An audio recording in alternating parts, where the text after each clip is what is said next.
na halos lahat po ng mga kaalyado ni Duterte, nako po, kakasuhan na. Pinakahuli na siguro, baka abutin na lang sila ng kwan, hindi na sila magpapasko talaga. Sa kulungan sila magpapasko, no? Lahat na ng pwede nilang gawin para mapabagsak si Pangulong Bongbong Marcos. Kaso wala di ba? Una, di ba, pinalabas sila, si Marcos, bangag yan, bangag. Wala naman sila may pakitang ebidensya. Di ba? Tapos nagkaroon sila ng hearing diyan sa Senado. Doon sa yung hearing ni Bato, di ba? O parang gusto nilang palabasin na si Pangulong Bongbong Marcos gumagamit daw talaga, mga kabsat. Kaso nga, wala. Pinagtawanan lang. O dahil hindi pumalag yun, ayun, nag-isip sila ng iba. O yan, ito na, pasabog na nung SONA, di ba? Eksakto nung SONA, mga kabsat. Nako, nilabas nila yung fake video na AI. Desperado na talaga. Nako po. Hindi ka labat, parang ang tagal naman mag-load ng aking Facebook, mga kabsat. Wait lang ha. Bakit ang tagal naman ha? Bakit ang tagal mo? Wait lang. Ayaw niyang kwan ha. Meron akong gusto ipakita sa inyo Ito. O ito. Yung mga yan, nakasama ko yan.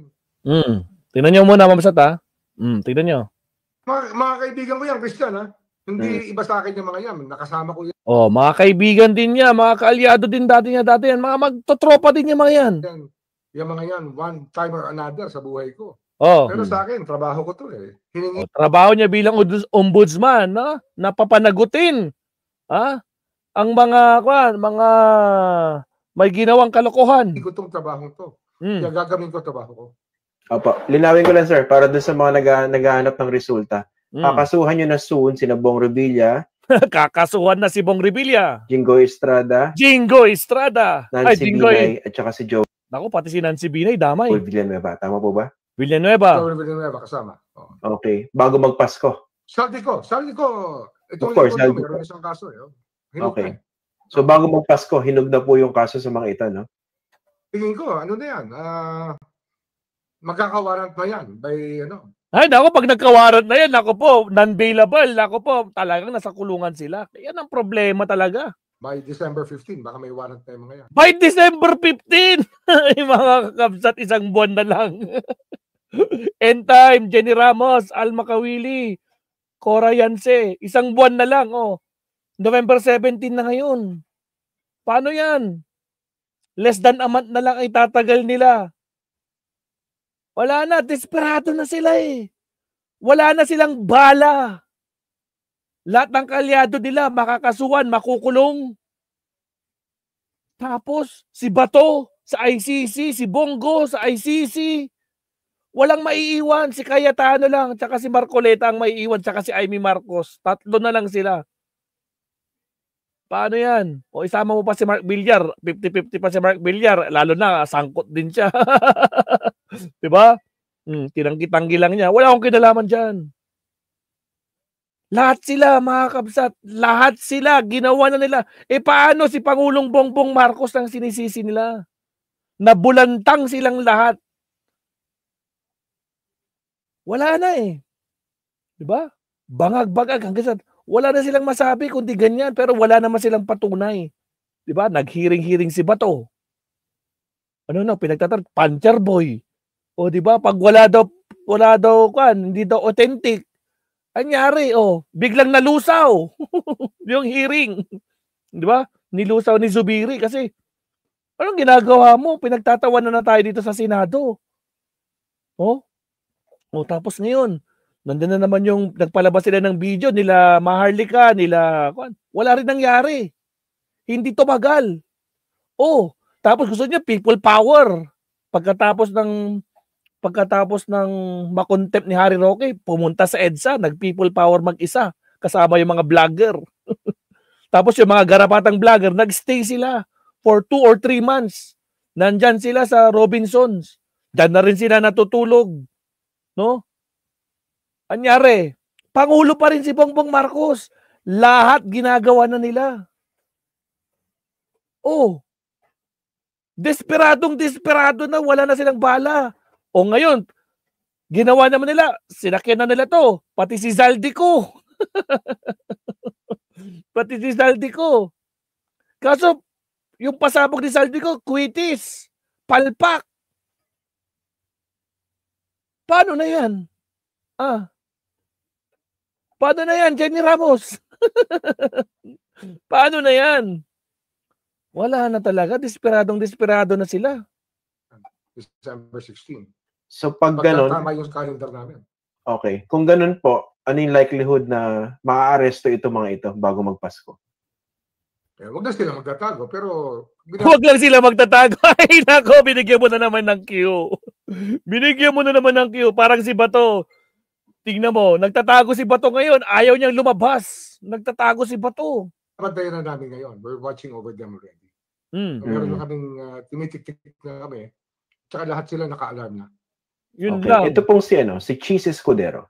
Ayun, kasama pala siya. Ay, putragis! Pati siya pala si Cheese! Ay, nako.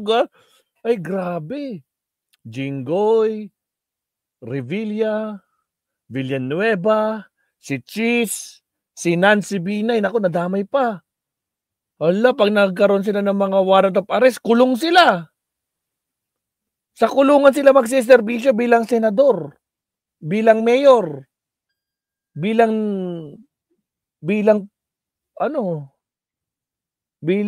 natural private citizen na lang si Bong Revilla. Naku po. Ang tanong, papayag pa kaya silang bumalik doon? Galing na sila doon, yung iba doon. Naku, boying naman. Bakit mo naman sinabi? Naku, gagawa sila ng para. Tingnan mo si Bato, pangmula ng sinabi mo yon, hindi na nagpapakita. More than 1 week na, nagtatago. Tapos bigla nang humingi sila ng motion.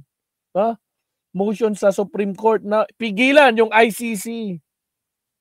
Dapat di sinabi, sabi ni Dan Zenum. Yun nga eh. Boying naman, ba't mo naman sinabi? Tuloy. Ako po. Maestro Paul, sana wag mangyari ang destab. Sabi ni Arne Dolares. Desperado na nga sila eh. Wala na silang kasi di nila, wala na. Gigising tayo bukas, Mabsat. Pangulo pa rin si Bongbong Marcos. 3 days na. Kaso, may nabalitaan pa ako, Mabsat. Mukhang hindi na nila kaya ang 3 days. Sumuko na yata, Mabsat. Hindi ko lang sure, pero may nakita akong balita dito. Sige, tuloy. Banggitin. Si Escudero, si Maynard Gu. Diba? Pati si Maynard Gu. Kasama yan. Pati si Maynard Gu. Yung mga DPWH. So, ulitin ko lang bago magpasko, mga kakasuhan ninyo at most likely, makukulong. Magiging subject ng arrest warrant, Cheese Escudero, Maynard Gu, Zaldico, Bong Revilla, Joel Villanueva, Nancy Binay, at saka Jinggoy Estrada. Jinggoy. Saldico, syempre, Saldico. May mga congressman kami inaayos pa namin. O may congressman pa. Hindi pa namin yung mga theory. Kasi nga ito, conflict of interest. Ay, wala na talaga. Binuking na naman niya. Ako po! Magagaya sila dito kay Bato. Gagayahin nila na magtatago na. Wala na eh. Wala na talaga silang bala, mga Kabsat. O ito, Mabsat, O, kalalabas lang, 42 minutes, ABS-CBN News. Iglesia ni Cristo, tinapos na ang dapat. O, ang dapat na 3 days na anti-corruption protest. Actually, hindi nga anti-corruption protest yan eh. Diba? Kasi kung anti-corruption protest lang sila, dapat hindi nila pinagsasalita itong mga politikong to. Tulad ni Marcoleta, ni Amy Marcos, diba? Pero ito, pagod na rin daw yung tao, mga Kabsat. Pagod na daw sila, 2 araw pa lang. Ayon dito kay Edwin Sabala, INC spokesperson. Binalita ng ABS-CBN ngayon. Just in, tinapos ng Iglesia ni Cristo ngayong Lunes ng gabi, November 17, ang dapat na 3 araw na anti-corruption protest sa Quirino Grandstand. Ayon kay Edwin Sabala, spokesperson ng INC, pagod na rin daw ang mga tao. Dagdag pa ni Sabala, hindi na kailangan ang 3 araw para makamit ang layunin. Maiparating ang mensahe sa kanilang panawagan para sa truth, justice, accountability, at peace. Putragis, accountability? Bakit ano nangyari? Ba't pinipigilan niyo yung accountability ni Inday Sara nung impeachment niya? Putragis talaga ito, mga Kabsat. Siya, Kabsat. Wala na. Suko na yung INC. Paano? Palit ng palit. Kung gaano sila kadami nung kahapon, Medyo bawas-bawas sila ngayon. Hindi, wala na. Palyado na talaga, palyado. Wala nang gustong sumama, Ma'am Dens, Mami Piar, wala na.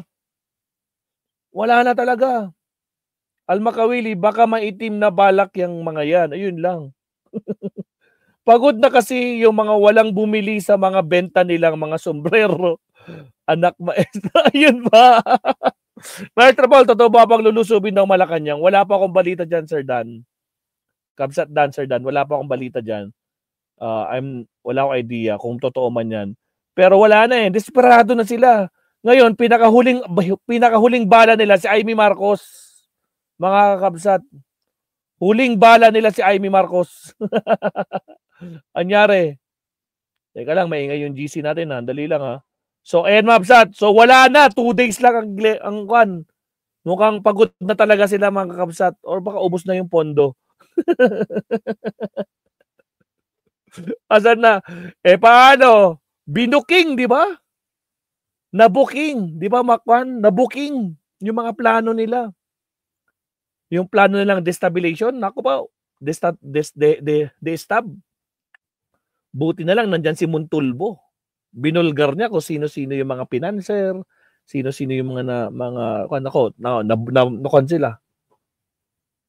Putragis na Montolfo to, binuking kami. Okay, mga kapsat, shoutout sa ating 221 live viewers, no? Sa mga hindi pa nagla-like dyan, guys, like and subscribe naman tayo dyan. Baka naman, mga kapsat, ha? Like and subscribe po tayo. Baka nakakalimutan nyo mag-like, nagtatapos si Maestro pa ganyan.